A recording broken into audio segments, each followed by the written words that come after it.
बघूयात पुढची बातमी। भोंदू अशोक खरातने पतसंस्थेमध्ये 132 बनावट खाती उघडल्याच्या प्रकरणामध्ये शिर्डी पोलिसांकडून जोरदार तपास सध्या सुरू आहे आणि आज खरातने 32 बनावट खाती उघडलेल्या जगदंबा पतसंस्थेचे व्यवस्थापक अविनाश कांडेकर यांची चौकशी झाली आहे।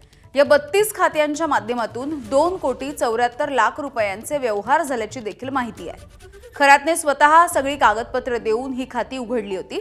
या सर्व खात्यांची जबाबदारी देखील खरातने घेतली होती।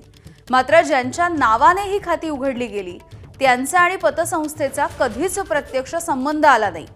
खरातने या खात्यामध्ये पैसे टाकले आणि कालांतराने काढून घेतले।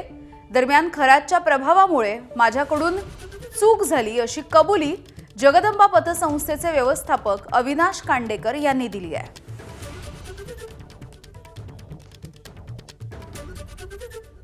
शिर्डी येथे मी पोलीस स्टेशनला फक्त जबाब देणे या कामी गेलो होतो। तर जे अनुषंगिक पेपर दिले ते त्याच्या संदर्भात त्यांनी एक जबाब प्रक्रिया ज्या कायदेशीर जबाब नोंदतो आपण त्या कामासाठी त्यांनी बोलवले मला।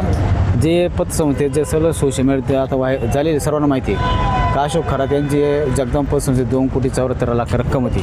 त्या संदर्भात जी माहिती आहे तिचंच फक्त जबाब नोंदणीचं काम मी चालू होतो।